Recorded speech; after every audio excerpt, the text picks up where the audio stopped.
నమస్తే. Welcome to I dream. మనతో పాటు ఉన్నారు ప్రముఖ herbalist and traditional healer Anjaneya Raju గారు. ఈరోజు వారితో మాట్లాడి చాలామంది అజీర్తి అనగానే సోంపుని వాడుతూ ఉంటారు. అయితే సోంపు చాలా రకాలుగా ఉపయోగపడుతుంది. ఆ ఉపయోగాలు ఏంటి? దాన్ని ఎలా వాడుకుంటే ఫలితాలు ఉంటాయి? దీని గురించి ఆయన అడిగి తెలుసుకుందాం. నమస్తే సార్. నమస్కారం అమ్మా. సార్, సోంపు అనగానే చాలామందికి తెలిసింది అజీర్తికి సోంపు వాడతారు అనేసి. కానీ ఇదే కాదు, ఇంకా చాలా రకాల ఉపయోగాలు ఉన్నాయనేసి అంటూ ఉంటారు కదా. ఏంటి ఆ ఉపయోగాలు ఏంటి సార్? అంటే సోంపు అండినోడికి పిల్లలకి చాలా ఇష్టం అమ్మా. ఏదైనా మనం హోటల్కి వెళ్ళినా, హోటల్కి తీసుకొచ్చిన రిటర్న్లో వాళ్ళు ఇస్తారు కదా, అది పిల్లలు నాప్కిన్స్లో కట్టుకుని బాగా తింటూ ఉంటారు. ఆ టేస్ట్ పిల్లలకి చాలా నచ్చుతుందమ్మా. ఫస్ట్ ఏంటంటే ఇది కామన్, అందరికీ తెలుసున్న వస్తువు. కానీ ఏంటంటే అది ఏదో హోటల్ ఇస్తున్నాళ్ళే తింటున్నాం అనుకుంటారు తప్ప చాలా ఆయుర్వేదంలో దానికి చాలా ఉపయోగాలు ఉన్నాయమ్మా. అందులో మొట్టమొదటి ఏంటంటే మనం అది వాడే వస్తువుని ఎలా శుద్ధి చేయాలనేది మనం మాట్లాడుకుందామమ్మా. సోపు అనేక రకాలుగా ఉపయోగపడుతుందమ్మా. ఒక అమృతం లాంటిది, చాలా మంచిది. కానీ శుద్ధి చేసుకోకపోతే ఎంతో కొంత సైడ్ ఎఫెక్ట్ ఉంటుందమ్మా అందులో కూడా. అందుకు సోపుని ఏం చేయాలంటే వేపించుకోవాలమ్మా. వేపించుకుంటే దాంట్లో ఉన్న సైడ్ ఎఫెక్ట్లు ఏ అయితే ఉన్నాయో టాక్సిన్స్ అన్నీ బయటికి వెళ్ళిపోతాయి.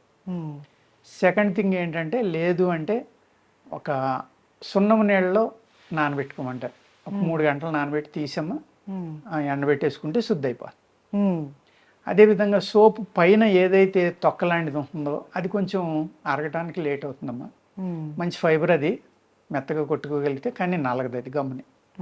అందుకే ఏం చేయాలంటే వేపించిన తర్వాత మీరు మిక్సీలో వేసి ఒక్క రౌండ్ తిప్పి తీసేసి చెరిగేస్తే ఆ పైన తొక్క అంతా ఊడిపోతుందమ్మా. ఊడిపోయి సోపు బియ్యం అంటాం మేము. దాన్ని కనుక మీరు వాడుకుంటే అప్పుడు అమృతంలాగా అది మీకు పనిచేస్తుంది. ఈ విధంగా సోపుని శుద్ధి చేసి వాడుకోవాలమ్మా అందరూ కూడా. వాడుకుంటే అది ఒక అమృతంలాగే పనిచేస్తుంది. మేము ఆయుర్వేదంలో దాన్ని బెస్ట్ క్యారియర్ కింద వాడుకుంటామమ్మా. అంటే మేము ఏంటంటే కొన్ని అర్జెంట్ మందు ఇవ్వాలి, ఈయనకి ఇమీడియట్గా పని చేయాలి అనుకున్నప్పుడు సోప్ కషాయంతో ఇస్తాము. ఎందుకంటే అది మినిట్స్లో మొత్తం బాడీ అంతా స్ప్రెడ్ అయిపోతుంది ఆ మెడిసిన్. సోప్ కషాయం వల్ల ఇవ్వటం. అటువంటి కొన్ని క్యారియర్స్ ఉంటాయమ్మా. నాభి అంటాం మేము, వసనాభి అంటాం, నాభి అంటాం, విషాలు అయ్యి. అవి కూడా అంతే, మీకు గొంతుకు దిగే లోపలే బాడీ అంతా పాకిపోతుంది. ముషిని గింజని ఇలాంటివి అనమాట. అవి కఠోరమైన విషాలు. అవి చాలా జాగ్రత్తగా శుద్ధి చేసి డాక్టర్ల పర్యవేక్షణలో మట్టుకే వాడుకోవాలమ్మా. అవి ఇది సేఫెస్ట్ క్యారియర్. అంటే మీకు ఎటువంటి సైడ్ ఎఫెక్ట్ లేకుండా అన్ని ఏజ్ గ్రూప్ వాళ్ళు, అన్ని ప్రాబ్లమ్స్ వాళ్ళు తినగలిగే క్యారియర్ సోంపం. దాన్ని సోప్ అంటాం, సోంపు అంటాం. ఇది అన్ని రకాలుగా ఉపయోగపడుతుందమ్మా ఇది. అదేవిధంగా ఇప్పుడు సమ్మర్ వెళ్ళిపోయింది అనుకోండి, మనకి యాక్చువల్గా ఆయుర్వేద శాస్త్రంలో రాసింది ఏంటంటే, సమ్మర్ వచ్చే ముందర అంటే ఏప్రిల్ నెలాఖరులో సోంపుని తీసుకుని, నేను అన్నట్టుగా శుద్ధి చేసుకున్నామా, ఆ సోపు బియ్యంగా ఏవైతే వస్తాయో ఆ బియ్యాన్ని తీసుకుని వాటిని సన్నటి చూర్ణం చేసుకున్నామా. ఆ చూర్ణానికి సరిపడి పటిక బెల్లం పొడిని కలుపుకోమంటారు. కడి మిశ్రీ అంటారు కదా. పటిక బెల్లం అంటే గడ్డలుగా ఉంటుంది, తెల్లగా. అది పౌడర్ చేసుకుని రెండు సమానంగా కలుపుకుని ఒక డబ్బాలో పోసుకోండి. ఉదయం లేవగానే మొహం కడగగానే అందరూ కూడా, ఇంట్లో అందరూ కూడా ఒక 3 వేళకు వచ్చినంత నోట్లో వేసుకుని చప్పలించండి. అది మే నెల అంతా తినమని, అంటే వేసవికాలంలో 1 నెల తినమని రాశారమ్మా ఆయుర్వేద శాస్త్రంలో. ఆ 1 నెల మీరు తినటం వల్ల సంవత్సరం పొడికి మీకు ఏ జబ్బు రాదంటమ్మా. ఒక మే నెలలో అలా తీసుకుంటాం వల్ల. అంటే ఎంత అద్భుతమైన మెడిసిన్ కదా అని ఆయుర్వేద గ్రంథాల్లో రాశారో చూడండి. అదేవిధంగా మనం ఈ పిచ్చి కుక్క, పిచ్చి నక్కలు ఈ కరవడం వల్ల ఏమవుతుందంటే, పొట్ట నిండా ఇంజక్షన్లు చేయించుకోవటం, బొడ్డు చుట్టూరు చాలా భయపడటం. ఎంతోమంది ప్యానిక్ అయిపోతారు. కుక్క కరిసింది అన్నాడు, పిచ్చి కుక్క ఏమో అని భయపడిపోయి గబగబా హాస్పిటల్కి వెళ్ళి ఇంజక్షన్లు చేయించుకుంటారమ్మా. అలాంటి వాటికి కూడా ఇది విరుగుడుగా పనిచేస్తుందమ్మా. నేను ఏదైతే చూర్ణం చెప్పానో మీకు ఇప్పుడు, అదే చూర్ణాన్ని తేనె కలుపుకున్నమ్మా సమానంగా బాగా నూరుకోవాలి. దేంట్లో వేసి నూరుకుని అది రోజు 1 స్పూన్, ఉదయం సాయంత్రం 1 స్పూన్ తింటే 2 పూట్ల 2 స్పూన్లు ఎంటీ స్టమక్ తోటి తినాలమ్మా. ఏదైతే ఈ విష ప్రభావం ఉందో దాన్ని తగ్గిస్తుంది. అంటే విష ప్రభావం తగ్గింది కాబట్టి ఇది ఒకటి తినేసి మీరు ఇంజక్షన్లు చేయించుకోవద్దు, లేకపోతే మందులు వాడుకోవద్దు అని చెప్పట్లేదమ్మా. ఏమీ లేనప్పుడు వాటి మీద ఆధారపడ్డారు. అవును. ఇవాళ మనం ఎలా చెప్పామనుకోండి, జనాలు ఏమంటారంటే ఆడికి కరితే బాగుంది పిచ్చుకోక అప్పుడు తెలుస్తుంది అంటారు. అవును. అంటే ఈ విధంగా ఆలోచిస్తారు జనం. అవును అవును సార్. అందుకే ఏంటంటేనమ్మా ఒకప్పుడు ఈ అల్లోపతి మందులు లేనప్పుడు ఇయే మందులమ్మ. ఉమ్, ఉమ్, ఉమ్మెత్త వాడేవారు దాని మీద, ఉమ్, ఈ సోంపుని వాడేవారు. ఇలా అనేక రకాల మూలికలు ఉన్నాయమ్మా. పిచ్చి కుక్క కరిచిన, పిచ్చి నక్క కరిచిన, ఉమ్, కోతి కరిచిన, ఈ ఎన్నాళ్ళకి అంటే విషయం మనిషి కాటు. ఉమ్, దానికి కూడా ఏది విరుగుడు అనేది ఆయుర్వేద శాస్త్రంలో చాలా విపులంగా ఇవాళ కాదు వేల సంవత్సరాల నుంచి రాసుకొచ్చినాయి అమ్మాయి. ఉమ్, అటువంటి ఇది విరుగుడు అని రాశారు వాళ్ళు. అది మనం ప్రివెంట్గా వాడుకోవచ్చు. ఉమ్, ఇప్పుడు అది అనేక రకాలుగా ఉపయోగపడుతుందమ్మా సోంపు అనేది. Um, heart, liver, spleen, lungs, kidney um. అన్నీ శుద్ధి అవుతాయమ్మా ఓకే. సోపు తినటం వల్ల. ఉమ్, అదేవిధంగా దీన్ని అనేక రకాలుగా తినొచ్చు. ఎలాగా అంటే మీరు ఒక మసాలాల్లో మనం వేస్తాం, ఉమ్, కూరల్లో వేస్తాం. అలాగే ఈ నోటి దుర్వాసనకు కూడా సోపు నవ్వడం వల్ల పోతుందమ్మా. ఉమ్, ఉమ్, దాన్ని మేము టూత్ పౌడర్లో కలుపుతూ ఉంటాం, షాజీరా పౌడర్ ఒకటి ఇదొకటి. ఎందుకంటే మంచి ఫ్లేవర్, ఉమ్, పళ్ళు తోముకున్నప్పుడు ఏంటంటే అద్భుతమైన ఫ్లేవర్ వస్తుంది కాబట్టి. అలాగా అనేక రకాలుగా సోప్ అనేదాన్ని మనం వాడుకోవచ్చమ్మా. ఉమ్, ఈ సొంటి ఏదైతే అల్లం ఉందో అల్లం రసం తీసుకున్నమ్మా. సొంటి అంటే ఎండిపోయిందని సొంటి అంటాం, పచ్చిదాన్ని అల్లం అంటాం. అల్లం అంటారు. ఆ అల్లం రసంలో ఈ సోప్ పౌడర్ ఏదైతే ఉందో అది వేసమ్మా.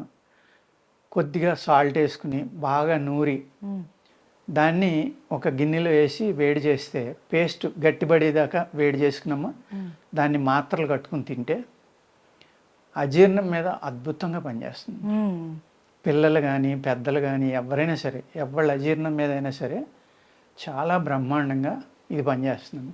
ఉమ్. ఏం చేయాలండి? అల్లం రసం. అల్లం రసం తీసుకోవాలి. ఆ రసంలో మీరు సోప్ చూర్ణాన్ని కలుపుకోవాలి. ఉమ్, కలుపుకుని అందులో కావాల్సినంత ఉప్పు వేసుకోవాలి. లేదు నిమ్మకాయ కూడా పిండుకోవచ్చు ఎక్స్ట్రా కావాలంటే, పులుపు కూడా కావాలి మాకు అనుకుంటే. ఉమ్, ఇవన్నీ కలిపి ఒక లిక్విడ్ కింద తయారు చేసామా. ఆ లిక్విడ్ని మళ్ళీ సన్నటి సెగ మీద పొయ్యి మీద వండుకుంటే ఒక పేస్ట్ లాగా అవుతుంది. ఉమ్, ఆ పేస్ట్ని మీరు మాత్ర కట్టుకుని జాగ్రత్తగా ఆరబెట్టుకుని నీడన ఎండలో పెట్టకూడదమ్మా. ఉమ్, నీడన ఆరబెట్టుకుని పూర్తిగా ఆరిపోయాక మీరు సీసాలో పోసి ఉంచుకుంటే పిల్లలు ఆ ఫ్లేవర్ చాలా ఇష్టంగా తింటారు. ఉమ్, పెద్దవాళ్ళు కానీ పిల్లలు కానీ అజీత్ చేసిందన్న వెంటనే ఒక 2 మాత్రలో 3, 4 తిన్నారనుకోండి బ్రహ్మాండంగా ఆకలి అవుతుంది, గ్యాస్ అనేది పోతుంది. ఉమ్, అదేవిధంగా కడుపులో ఏదైతే మీకు మనం ఈ కాన్స్టిపేషన్ ఉంటుంది కదమ్మా, మలబద్ధకం అంటాం మనం ఆయుర్వేదంలో.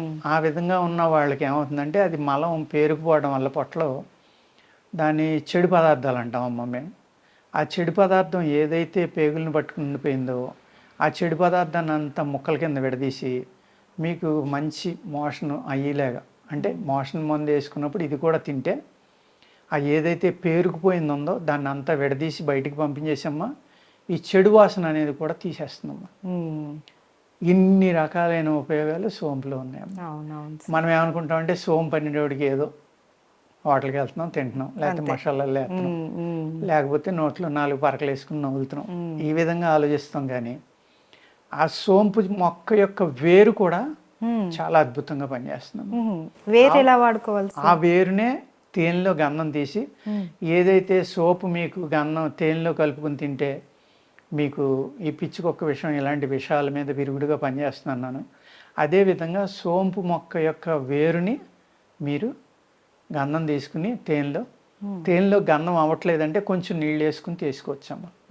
తేనెలో నీళ్లు కలిపితే కొంచెం పలచబడుతుంది కదా, అప్పుడు గంధం తీసుకుని ఆ గంధాన్ని కనుక నాకితే ఉదయం సాయంత్రం ఈ ఏదైతే విషక్రిములు కానీ విషపురుగులు కానీ ఇలాంటి కుక్కలు కానీ ఇలాంటి కలిసిన విష ప్రభావం ఏదైతే ఉందో చాలా వరకు సబ్సైడ్ అయిపోతుందమ్మా. ఆ విధంగా వాడుకోవచ్చు. అదేవిధంగా సోంపు చెట్టు పెరుగుతూ ఉండగా వచ్చిన ఈ లేత గుత్తులు ఉంటాయి కదమ్మా, ఆ ఫ్లవరింగ్ వచ్చినప్పుడు అవి కానీ దాని లీఫ్ కానీ మీరు పప్పు వండుకోవచ్చు. సోపు తినడం వల్ల ఏ ఏ ఉపయోగాలు ఉన్నాయో ఇవన్నీ కూడా దాంట్లో ఉపయోగపడతాయమ్మా. అదేవిధంగా దీని నుంచి ఆయిల్ కూడా తీస్తారమ్మా. ఈ ఆయిల్లో కూడా ఈ సోంపులో ఉన్న గుణాలన్నీ కూడా ఉంటాయి. అందుకు చిన్న డోసు హ్యాపీగా ఉంటుంది అనుకుంటే మీరు ఒక చెంచా పంచదారలో ఒక డ్రాప్ వేసుకుని తిన్నారనుకోండి, మీరు ఒక స్పూన్ తిన్నంత ఫలితం వచ్చేస్తుంది. ఓకే. ఆ విధంగా ఆయిల్గా కూడా దీన్ని ఉపయోగించుకోవచ్చు. అలాగా అనేక రకాల మెడిసిన్స్లో కలుపుతారు. ఇది ఫ్లేవర్ కోసం కలుపుతాం. మంచి యాంటీ ఆక్సిడెంట్ అమ్మా ఇది. ఆ విధంగా కూడా ఉపయోగపడుతుంది. అందుకనే సోంపు గురించి ఆయుర్వేద శాస్త్రంలో చాలా విపులంగా అనేక రకాల ఉపయోగాలు ఫార్ములాలు ఉన్నాయమ్మా. అందులో ఒకటి రెండు మట్టుకే మన ప్రేక్షకులకు చెప్పడం ఒకటి రెండు కాదు సార్, చాలా చెప్పారు, అన్నీ కూడా ఉపయోగకరమైనవే. అవునమ్మా. జనరల్గా వచ్చేటటువంటి చాలా ప్రాబ్లమ్స్కి మనకు ఒక చక్కటి ఏమంటారు ఉపయోగకరమైనటువంటి ఒక దివ్య ఔషధం అనుకోవాలి ఇది. అవునండి. సో చాలా క్లియర్గా చెప్పారు, ఎలా వాడుకోవాలి, దాన్ని ఎలా ప్రిపేర్ చేసుకోవాలి, దేనికి వాడుకోవాలి అన్నది కూడా చాలా వివరంగా తెలియజేశారు sir. Thank you so much. నమస్కారం అమ్మా. Hmm.